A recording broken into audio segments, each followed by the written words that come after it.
அலகு 57. இஸ்ரவேலின் சிலை வழிபாடு கண்டிக்கப்படுதல். நேர்மையாளர் அழிந்து போகின்றனர், இதை மனத்தில் கொள்வார் எவருமில்லை. இறை பற்றுடையோர் எடுத்து கொள்ளப்படுகின்றனர், அதை கருத்தில் கொள்வார் எவருமில்லை. ஏனெனில் நேர்மையாளர் தீமையை முன்னிட்டு எடுத்து கொள்ளப்படுகின்றனர், அவர்கள் அமைதிக்குள் சென்றடைகின்றார்கள். நேர்மையான வழிமுறையை பின்பற்றுபவர்கள் தங்கள் இறுதி படுக்கையில் இளைப்பாறுகின்றார்கள்.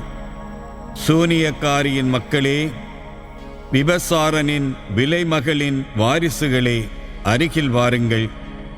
யாரை பார்த்து நீங்கள் நகைக்கின்றீர்கள்?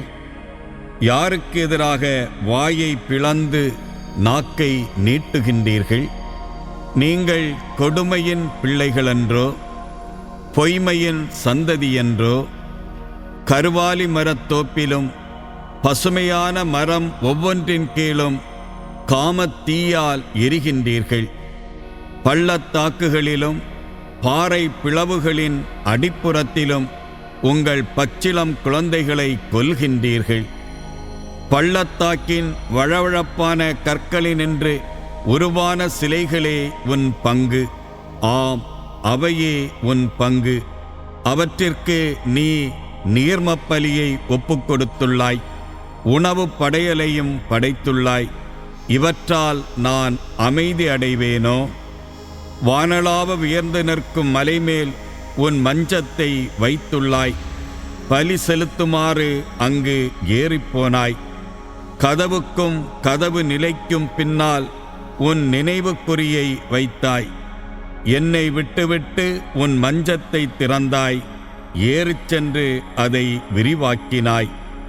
எவருடைய படுக்கையை நீ விரும்பினாயோ அவர்களோடு நீ உடன்பாடு செய்து கொண்டாய். அவர்களின் திறந்த மேனியை கண்டாய். நீ எண்ணெயுடன் மோலேக்கிடம் சென்றாய், நறுமணப் பொருட்களை பெருக்கிக் கொண்டாய். தொலை நாடுகளுக்கு உன் தூதர்களை அனுப்பினாய், பாதாளம் வரை அவர்களை அனுப்பினாய். உன் வழிப்பயணம் தொலைவானதால் களைத்துப் போனாய். ஆயினும் இது வீண் என்று நீ சொல்லவில்லை. புதியதோர் ஆற்றலை உன் கையில் பெற்றாய், ஆதலால் நீ சோர்ந்து போகவில்லை. யாருக்கு நீ அஞ்சி நடுங்கினாய்? நீ என்னிடம் பொய் சொன்னாயே. நீ என்னை நினைவு கூறவில்லை, என்னை பற்றி உன் மனதில் எண்ணவும் இல்லை. நெடுங்காலமாய் நான் அமைதியாயிருந்ததால் அன்றோ நீ எனக்கு அஞ்சாதிருக்கின்றாய்? உன் நேர்மையையும் உன் செயல்களையும் நான் எடுத்துரைப்பேன், ஆயினும் அவை உனக்கு உதவா. நீ துணை வேண்டி குரல் எழுப்பும்போது நீ திரட்டிய சிலைகள் உன்னை விடுவிக்கட்டும். காற்று அவை அனைத்தையும் அடித்து கொண்டு போம், வெறும் மூச்சே அவற்றை ஊதித் தள்ளிவிடும். ஆனால் என்னிடம் அடைக்கலம் புகுவோர் நாட்டை உரிமையாக்கிக் கொள்வர், என் திருமலையை உடைமையாய் பெறுவர். நலமும் துணையும் நல்கும் ஆண்டவர். அமையுங்கள், பாதையை அமையுங்கள், அதை தயார் செய்யுங்கள். என் மக்களின் வழியில் இருக்கும் தடையை அகற்றுங்கள் என கூறப்படும். உயர்ந்தவரும் உன்னதரும் காலம் கடந்து வாழ்பவரும் தூயவர் என்னும் பெயரை கொண்டவரும் கூறுவது இதுவே. உயர்ந்த தூய இடத்தில் நான் உரைகின்றேன். நொறுங்கிய உள்ளத்தினரோடும் நலிந்த நெஞ்சத்தினரோடும் நான் வாழ்கின்றேன். நொறுங்கிய உள்ளத்தினரை ஊக்குவிக்கவும் நலிந்த நெஞ்சத்தினரை திடப்படுத்தவும் அவர்களோடு நான் குடியிருக்கின்றேன். ஏனெனில் என்றென்றும் நான் குற்றம் சாட்ட மாட்டேன், எப்பொழுதும் சினங்கொண்டிருக்க மாட்டேன்.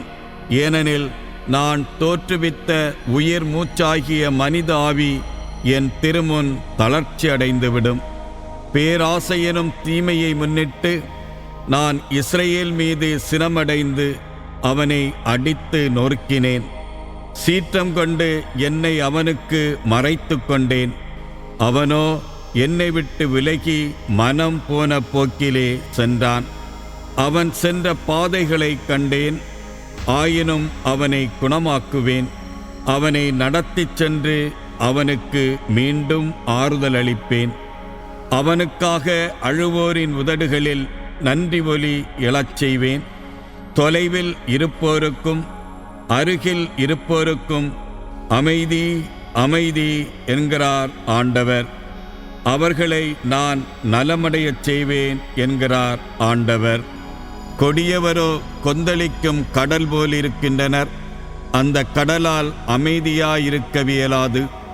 அதன் நீர்த்திரள்கள் சேற்றையும் சகதியையும் கிளறிவிடுகின்றன. கொடியோருக்கு அமைதியே இல்லை என்கிறார் என் கடவுள்.